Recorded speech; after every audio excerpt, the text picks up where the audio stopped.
We are now at the calf facility. At Colorado, we work with individual hutches placed directly on the ground, using layered wood shavings bedding. We manage an average of approximately 2,800 heifer calves born per year, with occasional seasonal peaks depending on calving concentration. Because here, near the fans, with access to water and feed, the environment is far more comfortable than the paddock. This example helps to illustrate a fundamental concept of animal welfare. The presence of bedding or open space does not necessarily determine comfort. Jesse sent a message saying that he won't be making videos anymore because you haven't subscribed to the Santafé channel. So subscribe now, and he will continue recording on farms around the world. We are now at the calf facility. At Colorado, we work with individual hutches placed directly on the ground, using layered wood shavings bedding. We have 4 separate calf barns, which were adapted from existing structures. This particular space used to be a milking parlor, but it is now a very comfortable environment, thanks to the thermal insulation of the roofing. We manage an average of approximately 2,800 heifer calves born per year, with occasional seasonal peaks depending on calving concentration. Newborn calves spend their first day in the maternity area, where they receive colostrum. Our goal is to administer colostrum within the first 2 hours of life, with a strong emphasis on the first hour. We aim to deliver a volume corresponding to 10% of the calf's body weight in colostrum. We measure colostrum quality using a Brix refractometer, targeting values above 25, and generally provide approximately 4 liters, or 4 kilograms, in this first feeding. Ideally, we aim to raise heifer calves that exhibit steady weight gain, like the one beside me. To support that growth, we offer 7 liters of enriched milk at 14% total solids. Initially, we start with 6 liters per day, and within 2 to 3 days, once the calf is capable of ingesting the full volume, we increase the intake to 7 liters, served via bucket feeding. This feeding level is maintained until approximately 55 days of age. After that, we implement a step-down weaning protocol, gradually reducing the milk volume from 7 to 5 liters, then to 3 liters, and finally transitioning to 1 daily feeding. By around 80 days of age, the calf should be consuming little to no milk, and instead ingesting approximately 1.2 kilograms of calf starter concentrate. We offer starter concentrate from the first day of life, and it remains available ad libitum in the feeding bucket, along with clean, fresh water, which is treated as a top priority. Water quality is critical. It must always be clean, dry, and safe. The starter concentrate is formulated in-house, based on a customized dietary mix developed by our technical team. Using this protocol, we achieve average weight gains between 900 and 950 grams per day, from birth to weaning, which occurs around 80 days of age. After weaning, the heifers enter the post-weaning phase, during which they are fed only concentrate and hay for approximately 20 days, before being gradually introduced to fermented forages, including corn silage and tropical grasses.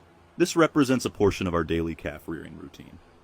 We are currently evaluating a potential transition to bottle feeding, although, for the time being, Colorado still utilizes bucket feeding.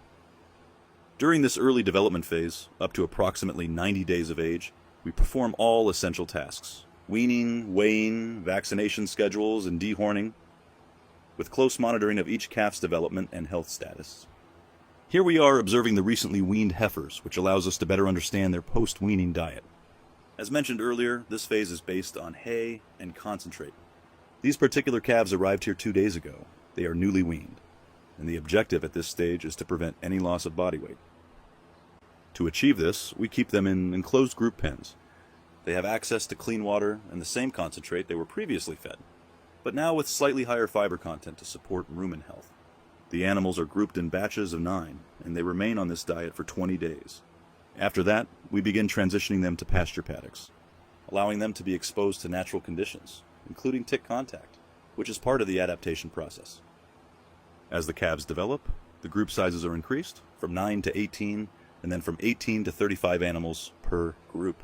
At this stage, the calves begin to receive fermented forages, such as corn, silage, and pre-dried forages, including oat and barley, which are also part of the nutritionist's formulated diets. This diet is significantly different from the earlier phases. It is more moist, contains fermented ingredients, and differs substantially from the drier, more fibrous starter diet used during the pre-weaning phase. In this way, we gradually develop the rumen of our young animals.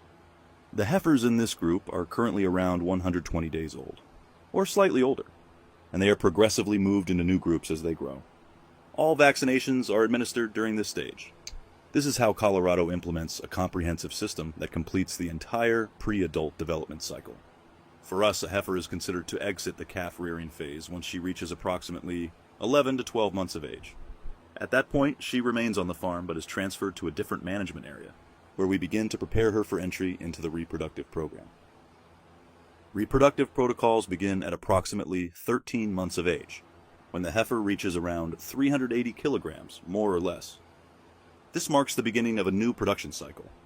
The young calf we saw earlier will now become pregnant, and she will be managed here on the farm in a dedicated area for heifer rearing, which is separate from the calf rearing unit.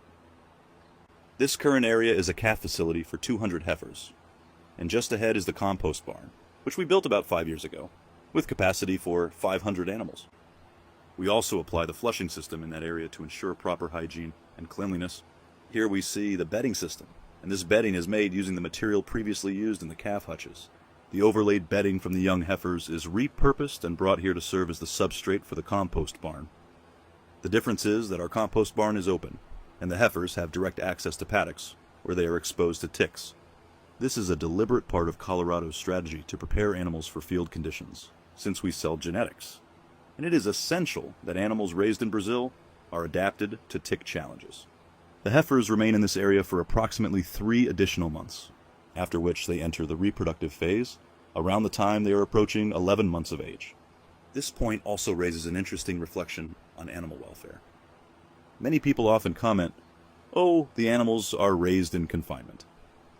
But take a look at what's happening here.